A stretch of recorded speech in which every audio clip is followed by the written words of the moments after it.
जय श्री राम। एक बार सागर पुत्र जलधर अपनी पत्नी वृद्धा सहित असुरों से सम्मानित हुआ सभा में बैठा था। तभी गुरु शुक्राचार्य का वहां आगमन हुआ।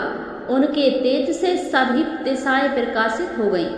गुरु शुक्राचार्य को आता देखकर सागर पुत्र जलधर ने असुरों सहित उठकर बड़े आदर से उन्हें प्रणाम किया। गुरु शुक्राचार्य ने उन सबको आशीर्वाद दिया। फिर जलधर ने उन्हें एक दिव्य आसन पर बैठाकर इसमें भी आसन ग्रहण किया। फिर सागर पुत्र जलधर ने उनसे विनम्रता पूर्वक पूछा, हे गुरुजी, आप हमें यह बताने की कृपा करें कि राहु का सिर किसने काटा था। इस पर दैत्य गुरु शुक्राचार्य ने विरोचन पुत्र हिरण्यकश्यप और उसके धर्मात्मा पुत्र का परिचय देकर देवताओं और असुरों द्वारा समुद्र मंथन की कथा सांसिरिये में सुनाते हुए बताया कि जल समुद्र में अमृत निकला तो उस समय देवगुरु बनकर राहु की पीने बैठ गया। इस पर इंद्र के पक्षपाती भगवान विष्णु ने राहु का सिर काट डाला। अपने गुरु के मुख से इस प्रकार से वचन सुनकर जलधर के क्रोध की सीमा नहीं रही। उसके नेत्र लाल हो गए। फिर उसने अपने स्मरण नामक दूत को बुलाया और उसे शुक्राचार्य द्वारा सुनाया गया वृत्तांत सुनाया।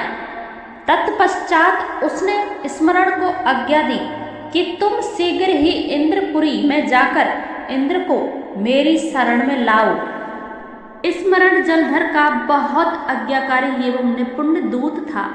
यह जल्द ही इंद्रपुरी की सुधारमा नामक सभा में जा पहुंचा और जलधर के शब्दों में इंद्र से बोला, हे देव धाम, तुमने समुद्र का मंथन क्यों किया और मेरे पिता के समस्त रत्नों को क्यों लिया?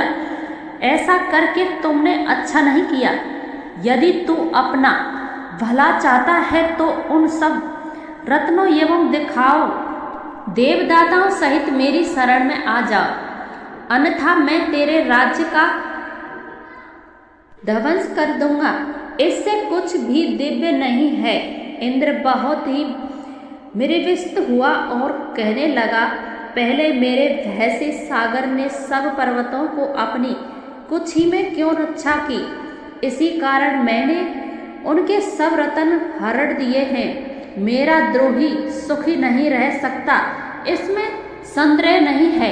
इंद्र की ऐसी बात सुनकर वह दूत शीघ्र ही जलधर के पास आया और सब बातें कह सुनाई। उसके सुनाते ही वह दैत्य मारे क्रोध के अपने 100 कोष्ठ फड़फड़ाते लगा और देवताओं पर विजय प्राप्त करने के लिए उसने उद्योग आरंभ किया। फिर तो सब दिशाओं पाताल से करोड़ों दैत्य उसके पास आने लगे। शुभम निशुभम आदि करोड़ों सेनापतियों के साथ जलधर इंद्र से युद्ध करने लगा। शीघ्र ही इंद्र के नंथन वन में उसने अपनी सेना उतार दी। वीरों की सेना वधी और गर्जना से इंद्रपुरी गूंज उठी। अंग्रावती छोड़ देवता उसके युद्ध करने चले। भयानक मारकाट हुई। असुरों के गुरु आचार्य शुल्प अपनी मर्तक सरजीवनी विद्या से और देवगुरु बृहस्पति द्रोहगिरी से औषधि लाकर जलाते रहे। इस पर जलधर ने क्रोध होकर कहा कि मेरे हाथ से मरे हुए देवता जी कैसे आते हैं? पिलाने वाली विद्या तो आपके पास है। इस पर गुफाचार्य ने देवगुरु द्वारा दुराचार्यों से औषधि लाकर देवताओं को दिलाने की बात कह दी। यह सुनकर जलधर और भी क्रापित हो गया।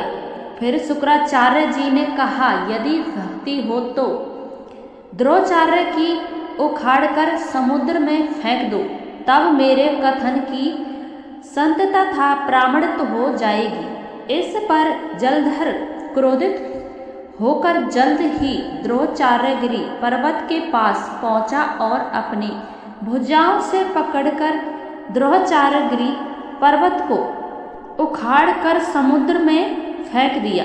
यह तो भगवान शंकर का तेज था, इसमें जलधर की कोई विचित्रता नहीं थी। उत्पश्चात यह सागर पुत्र युद्ध भूमि में आकर बड़े तीव्र गति से देवताओं का सागर कहने लगा। जब द्रोणाचार्य जी औषधि लेने गए तो द्रोणाचार्य को उखाड़ा हुआ शून्य पाया। वह भयभीत वो देवताओं के पास गए और कहा कि युद्ध बंद कर दो, जलधर को अब नहीं जीत सकोगे। पहले इंद्र ने शिवजी का अपमान किया था। यह सुन देवता युद्ध में जल ही आशा त्याग कर इधर उधर भाग गई। सिंधु सूत निश्चय हो अमरावती में धस गया। इंद्र आदि सब देवताओं ने गुफाओं में शरण ली। दोस्तों, आपको वीडियो कैसी लगी? अगर अच्छी लगी हो तो एक लाइक अवश्य करना।